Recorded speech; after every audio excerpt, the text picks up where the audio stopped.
इनके लबे रंगी की निछावर थी कि जिसने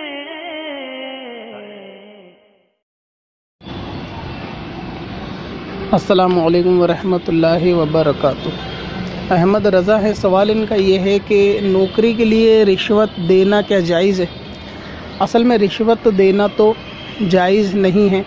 न रिश्वत देना जायज़ है न रिश्वत लेना जायज़ है।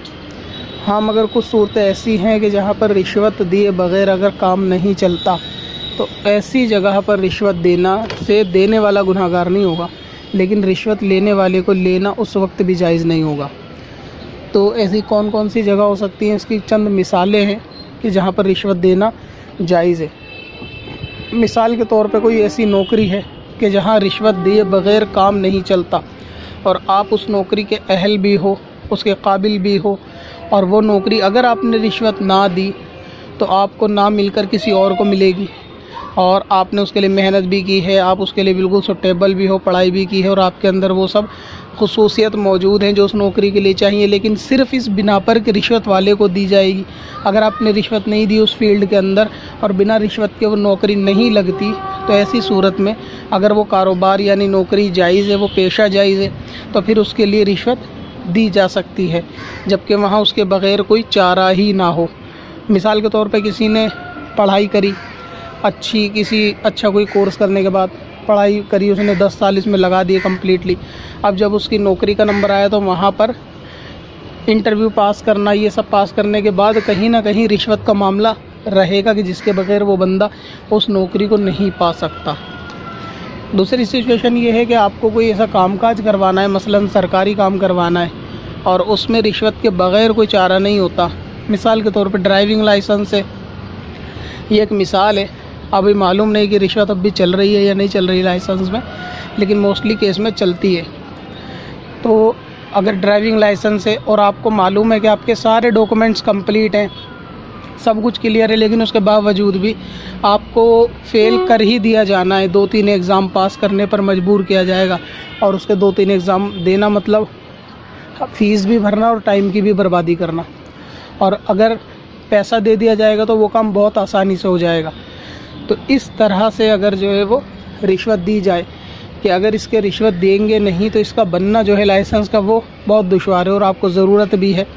तो ऐसी सूरत में रिश्वत दी जा सकती है। अभी बहुत साल पहले मैंने एक जापान के एक एग्ज़ाम्पल पढ़ा था कि एक औरत का ड्राइविंग लाइसेंस 90 साल की उम्र में बना। उसकी वजह ये थी कि बार बार ड्राइविंग लाइसेंस में फ़ेल हो जाती थी। अब शायद वो ड्राइविंग लाइसेंस में फ़ेल ड्राइव में होती थी या वो रिश्वत नहीं देती थी, क्या सिचुएशन थी कि उसका 90 साल तक यानी 90 साल की उम्र में उसका लाइसेंस शायद कंप्लीट हुआ। ऐसी कुछ मेरे जहन में आ रही है बात, मैंने पढ़ी थी कहीं। तो ऐसी सूरत हो जाती है कि कई साल लग जाते हैं अगर रिश्वत के बगैर काम किया जाए, कि आदमी को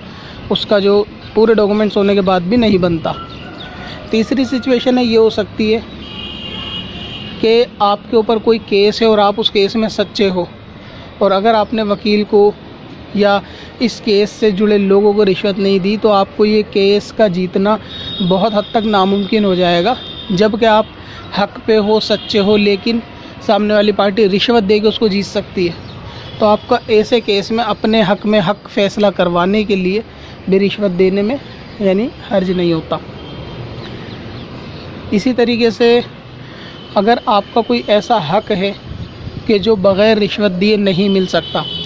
मिसाल के तौर पे ज़मीन के ऊपर आपके घर वालों ने या घर में से किसी ने या जिन लोगों का उन ज़मीन पे हक था उन सब ने मिलकर आपको बेदखल करके उस पर कब्ज़ा कर लिया।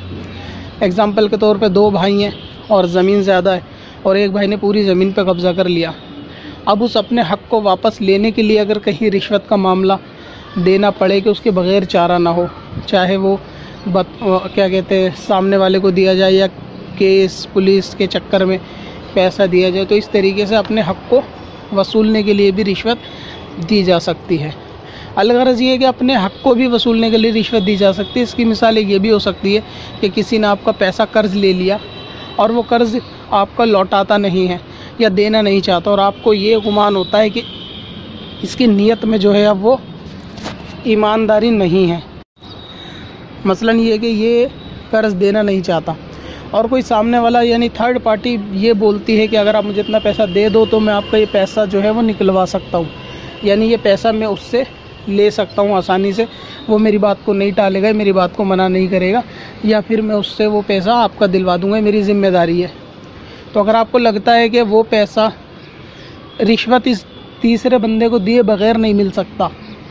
और अगर आप इसको कुछ रिश्वत दे देंगे तो वो पैसा मिल जाएगा आपका, वरना आपका बड़ा नुकसान हो सकता है, तो ऐसी सूरत में भी अपने हक़ को लेने के लिए रिश्वत जायज़ है।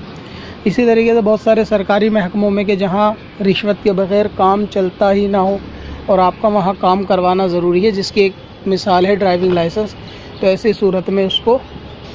बतौर मजबूरी आदमी को रिश्वत देना जायज़ है, क्योंकि वहाँ इसके सिवा चारा भी नहीं है और काम जो है वो शख्स का नहीं हो पाएगा, उसका हक़ उसको नहीं मिल पाएगा, या झूठे केस में बेवजह का फंस जाएगा, या हक़ पे होने के बावजूद भी नहीं जीत पाएगा। तो ऐसी सब सिचुएशन में जहाँ आदमी के आगे बहुत मजबूरी हो और उसके आगे कोई रास्ता ना हो सिवाय रिश्वत के, क्योंकि कुछ फील्ड ऐसी है कि जहाँ रिश्वत के बगैर रास्ता नहीं होता, तो वहाँ पर रिश्वत देना जायज़ है। और उसी में एक नौकरी भी है कि अगर कोई ऐसी नौकरी है कि बंदे ने उसके लिए पढ़ाई भी की, मेहनत भी की और वाकई में वो उसका अहल भी है, लेकिन सब काम करने के बावजूद भी उस नौकरी के मामले में रिवाज रिश्वत का ही चलता है कि उसके दिए बगैर नौकरी नहीं लगती है, तो फिर बतौर मजबूरी ऐसी सिचुएशन में बंदा अपने हक़ को लेने के लिए ज़रूरत के तहत रिश्वत दे सकता है। पत्थर में असल लाले पुरन